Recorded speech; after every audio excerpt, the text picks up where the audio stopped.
Numa altura em que a Igreja Católica tem sido duramente criticada pelas tomadas de posição após serem conhecidos os resultados do relatório elaborado pela Comissão Independente para o Estudo de Abusos Sexuais de Crianças, o Jornal Imediato entrevista esta semana Dom Vitorino Soares, Bispo Auxiliar da Diocese do Porto.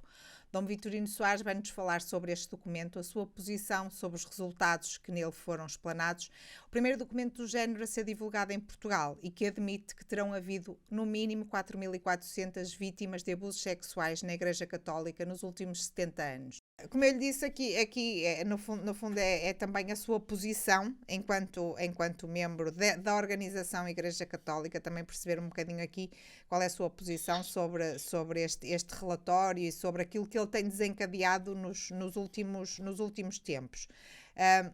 Começava por aí, se calhar, que a Igreja tem estado debaixo de fogo mediático pelas ações ou pela falta delas, porque em alguns casos a Igreja é acusada de não fazer nada, na sequência dos abusos sexuais de menores no seio desta organização. O Dom Vitorino entende que a Igreja pode corrigir estes erros cometidos, deve punir os abusadores e também caminhar para uma maior credibilidade social que possa ter perdido em função disto? Muito bem. A começar exatamente pelo diálogo, parece que tem sido um diálogo de confronto e de enfrentamento entre a Igreja, os bispos, a própria comunicação social, parecendo que isto é quase um jogo de adversários, onde se pretende que haja vencedores e vencidos, e para mim é aí que as coisas começam logo a falhar. Porque eu suponho que estamos todos do mesmo lado, seja a comunicação social, seja os bispos, no sentido primeiro de reconhecer uma realidade. Essa foi a grande dificuldade, suponho, da Igreja, foi reconhecer que havia casos, ou se os conhecia, não teve essa capacidade de os denunciar. E é evidente que, sendo um mal como é, o mal tem que ser combatido. Não importa se é a Igreja, se é a comunicação social. Se a Igreja procura a verdade, se a Igreja procura denunciar o mal, todos temos que estar satisfeitos com aqueles que contribuem para isso. E, portanto, nesse sentido, se há abusadores, naturalmente têm que ser penalizados. Não podem também ser marginalizados, ao meu ver.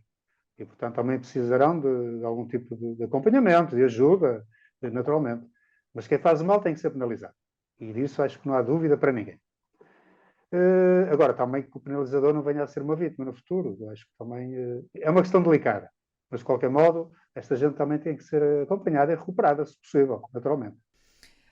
O Dom Vitorino entende que esta questão e este mediatismo que se gerou aqui à volta desta problemática que fez com que a Igreja perdesse a credibilidade e ficasse mais fragilizada perante as comunidades? É provável que quem se defende deixe uma imagem de pouca verdade. Isto é, quem se defende deixa uma imagem de que parece que está a esconder alguma coisa. E naturalmente que isso que não traz confiança, não traz credibilidade. Uma credibilidade que já se tinha perdido em números com a pandemia, onde a adesão aos sacramentos, à catequese já tinha vindo a diminuir. Com certeza que este tipo de polémica, quando não cheira a transparência, acaba também por deixar dúvidas. E são exatamente as dúvidas que levantam as suspeitas. E são as suspeitas que acabam por criar desconfianças. E é este clima de confiança que tem que ser recuperado. Há feridas que estão profundas. E, portanto, há que as curar e têm que ser curadas. E há que evitar que novas feridas venham a surgir naturalmente. Novas feridas que venham naturalmente a abrir-se. Este tem que ser o trabalho. E, portanto, enquanto este trabalho não for feito assim objetivamente, é claro que há dúvida. E, portanto, é esse secreto, suponho, que se caracteriza mais, ou que sublinha mais. Já é possível a vocês, instituição e igreja, identificar as áreas onde se tem sentido mais que esta questão fragilizou a comunidade? Não sei se no acesso às missas. Eu não tenho. Eu estava a referir aos casos dos abusos dos locais. Portanto, eu não tenho conhecimento dessas circunstâncias, se quisermos. Agora, em termos de adesão às celebrações, eu suponho que isto também não é de imediato, não é? Os factos ainda são muito recentes. Isto com certeza que se vai sentir também progressivamente. E neste momento não tem elementos para lhe dizer que já foi um corte abrupto. A pandemia foi, não vamos negar. A adesão às celebrações foi reduzida, a adesão à catequese foi reduzida, a ausência de muitas crianças, muitos jovens, é verdade, não vale a pena estar a esconder. Agora, as consequências em relação a estes casos de abuso sexual, eu suponho que ainda não se sentem de imediato. Virão a ressentir-se, com certeza. Vamos ver, vamos ver. Mas não é possível fazer uma leitura assim de primária, não é? Todos queríamos, que às vezes também essa é uma nota, queremos que as coisas se resolvam muito depressa e andamos todos a lutar contra o tempo. Isto exige também tempo, infelizmente, e amadurecimento, reflexão das coisas. Na sua opinião, diz-me que a Igreja ficou fragilizada com os resultados deste relatório. Qual é, na sua opinião, o caminho que devia ser seguido logo após terem sido conhecidos os nomes destes alegados abusadores? Deviam ser afastados da mesma forma que, quando se trata de um processo educativo numa escola em que há suspeitas de abusos por parte de um professor ou de um médico, enquanto decorre as investigações, eles são preventivamente suspensos. Acha que era este o caminho que a Igreja devia ter seguido? Eu, felizmente, não tenho a responsabilidade da Diocese e, portanto, também não tenho conhecimento aos casos. Agora, acredito que os casos sejam muito diferentes entre eles. Haverá casos, com certeza, onde era preciso atacar na hora.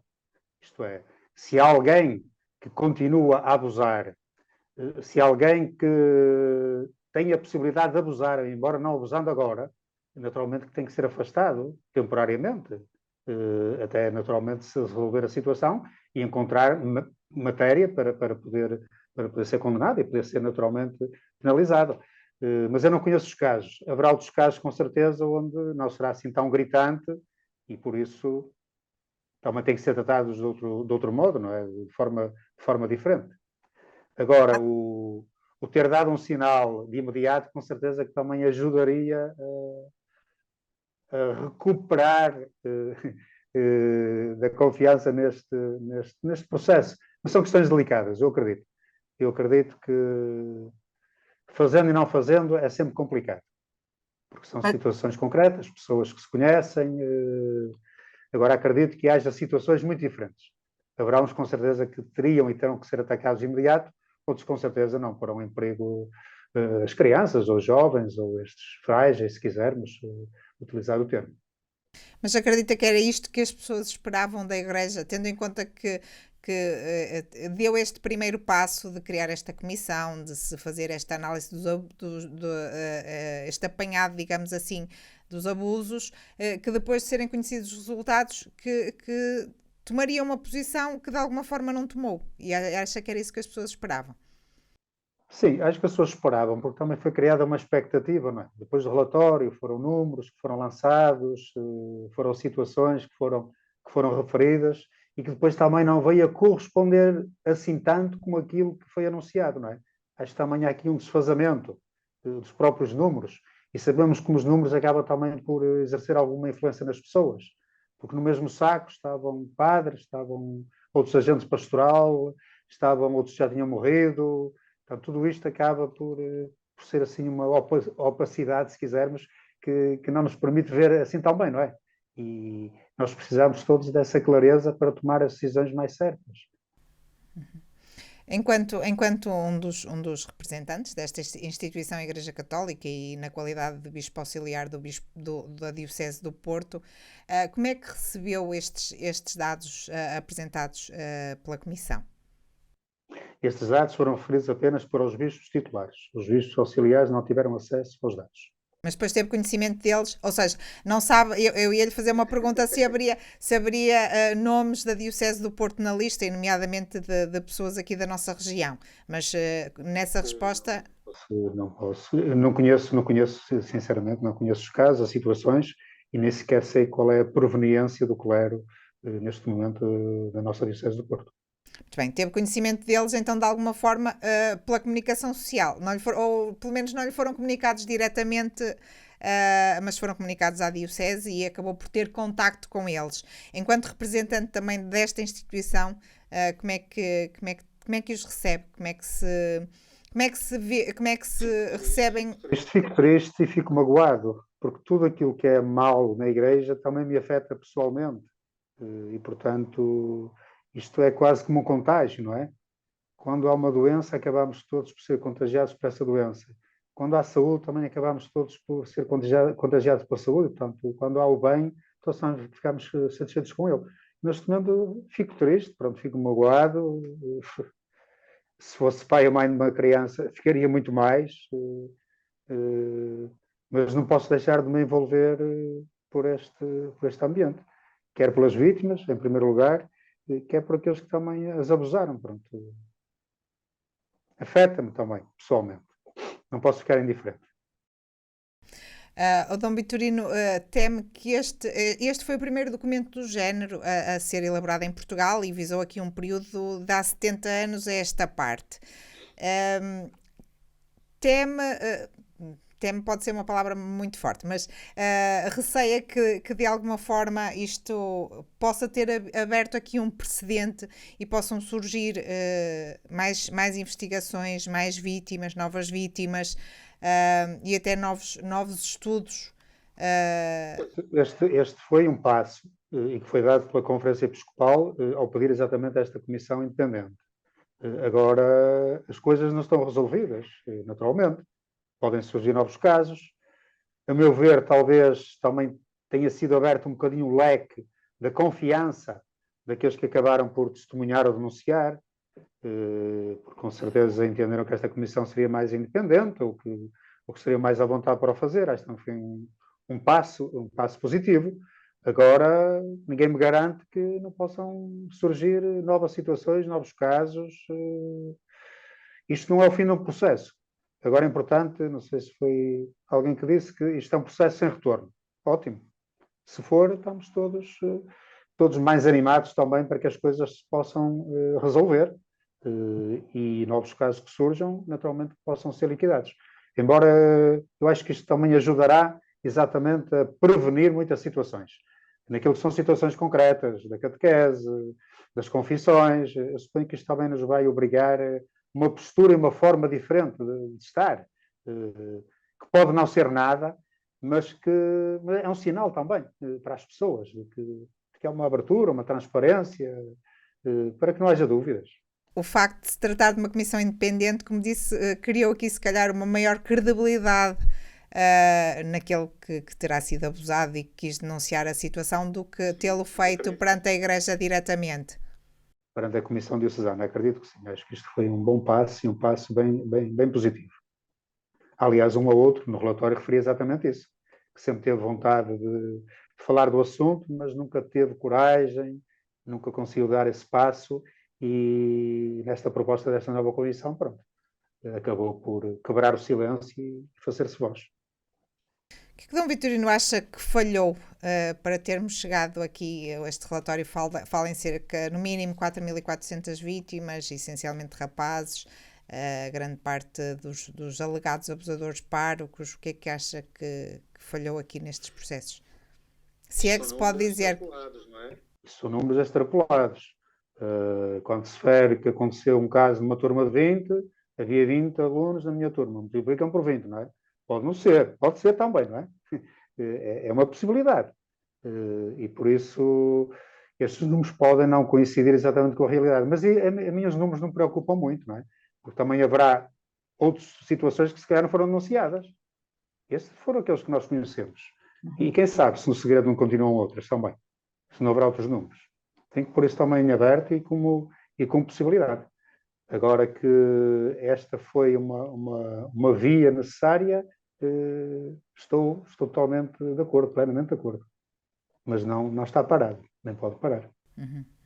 E fica satisfeito, enquanto representante da Igreja, de ter esta noção de que este processo vai continuar, que vai manter as pessoas mais alerta, que vai funcionar de uma forma preventiva também e que poderá ter os resultados pela qual foi criado inicialmente este comitê, esta comissão. Eu acredito, porque nós aqui estamos a falar de crimes de ordem sexual, onde o poder não foi devidamente gerido. Não é? Quando falamos de poder, falamos de posse. E este é um tipo de poder, mas há outros tipos de poder que também podem criar vítimas. O poder espiritual, o poder autoritário. Aliás, essa é uma preocupação que temos na formação dos seminaristas ou dos futuros padres, que é exatamente cultivar pessoas que tenham capacidade de saber gerir a autonomia dos outros e, portanto, não alimentar a dependência, porque o poder muitas vezes cega, não é? E, portanto, quando cega, impede de ver a realidade. E por isso é bom todos entendermos que, para ele ser corretamente usado, é entender que ele é sempre provisório. E, portanto, este é um passo, este é um caminho numa área, mas que seja também uma pedagogia para outras áreas que, porventura, também podem estar a sofrer da mesma exploração. Muito bem. A Igreja fala em tolerância zero relativamente a esta questão. Como é que se aplica esta tolerância sem que preventivamente se suspendam de atividades com menores estes alegados abusadores que constam do relatório? Pronto, esta tolerância zero é para dizer exatamente que não há hipótese, isto é, não há possibilidade de ir por aqui, para que se ponha de facto um termo, porque muitas vezes é preciso pôr a fasquia ao nível mais alto para se poder caminhar um pouco, e portanto, quanto a fasquia estiver mais baixa, mais medíocres ou mais minimalistas teremos também neste tipo de processo. E, portanto, a fasquia é alta, é zero. Não há hipótese de se seguir em frente ou de alterar exatamente esta nulidade, este ponto zero, que é fundamental para todos. Não há tolerância, isto é, não há desculpa, não há... É mesmo tolerância zero. Mas quando não se afasta estes alegados abusadores que constam do relatório, como é que se faz essa prevenção? É o que eu estou a dizer, portanto, há situações e situações, eu não imagino. Portanto, aquilo que são situações graves, naturalmente, e que são situações onde o processo possa continuar, naturalmente estas pessoas têm que ser retiradas, não podem estar no exercício do seu ministério. Podem exercer outro tipo de serviço, não sei, às vezes administrativo, não sei, é uma questão de pensar também e de dar voltas à criatividade, agora que de facto não haja esse contacto, essa relação humana, essa proximidade com pessoas. Se fosse uma decisão sua, era um afastamento preventivo? Estou a dizer, depende da situação concreta, não é? Para alguns, com certeza, tem que ser na hora. Para outros, tem que se lhe dar uma possibilidade, mais uma hipótese. Podem não ser casos assim tão graves quanto isso. E outros, não sei, eu não conheço as situações concretas. Não sei exatamente o que se passou, portanto, não sei as circunstâncias.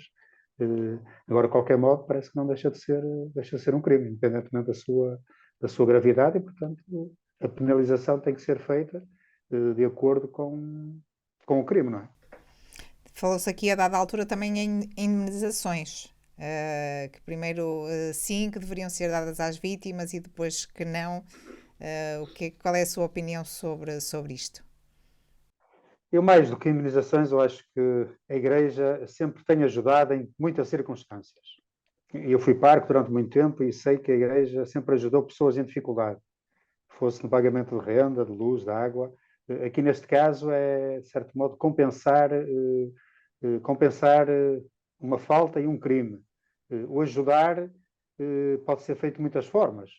Pode ser o ajudar do acompanhar clinicamente, pode ser o ajudar no acompanhar naquilo que é a própria terapia clínica, mas sempre no sentido de melhorar as condições que a pessoa naturalmente vive.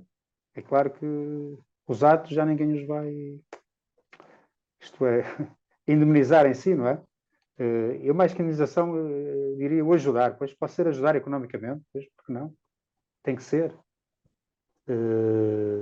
Mas nesse sentido de ajuda, independentemente de uma obrigação.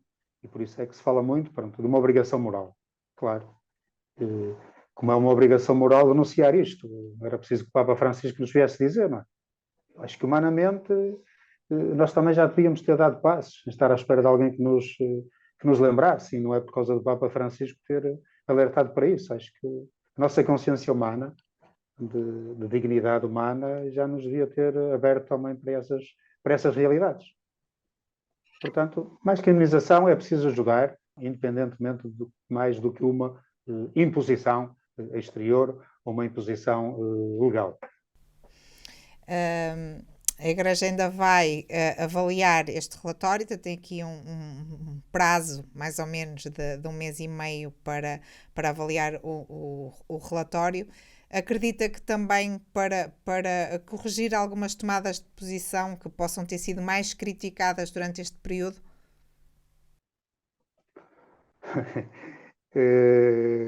Sobre questões delicadas, acho que é necessário tempo a pensar e refletir. E, por vezes, as pessoas são primárias e, portanto, de imediato podem não estar a pensar naquilo que dizem. E pronto, também têm direito a corrigir e têm direito a retificar o caminho e têm direito a ver de forma mais aberta e de forma mais alargada. Mas, sobretudo, para mim, que é o essencial no ser cristão, é eu colocar-me no lugar do outro. Eu, se estivesse no lugar do outro, o que é que eu gostaria que fizesse comigo? E nós aí aprendemos muito, porque aprendemos a ver melhor. Já aprendemos a ver do interior da realidade. Já não estamos fora dela. Estamos nós também a fazer essa experiência. Eu acho que esse aqui é um bom exercício para falar destas e de outras questões. Qual é o maior dano que isto vai deixar na Igreja, na sua opinião? O maior dano? Sim. Pronto, eu acho que foi esta perda de alguma confiança. Acho que nesta fase vivemos assim alguma nuvem de falta de saúde, de confiança no outro e confiança nos outros. É claro que nós sabemos que a Igreja, os padres, os bispos, os leigos, os agentes, somos mediações, não é? Somos mediadores. Nós não somos os donos disto, não é? Nem somos os proprietários disto, nós somos gestores e administradores e, portanto, temos que ter esse sentido também de gerir melhor a nossa relação com os outros e, sobretudo, uma relação de confiança que, através de nós, leve essas pessoas também até Deus. Essa é que é a grande tarefa da Igreja, não é? Não que se vire para nós, mas que através de nós também se possa virar para Deus. Isso sim. Muito bem, Dom Vitorino. Dom Vitorino Soares, Senhor Bispo Auxiliar da Diocese do Porto, muito obrigada por estar aqui connosco, por nos conceder esta entrevista num momento tão delicado para a Igreja Católica. Muito obrigada pela sua opinião. E que tenhamos presente que quem denuncia o mal, quem quer o bem, está todo do mesmo lado, tem que estar todo. Isto aqui não é um jogo de adversários, mas é sobretudo um jogo para anular o mal e para recuperar sempre o bem. Isso é que é importante. Quem o faz, não importa.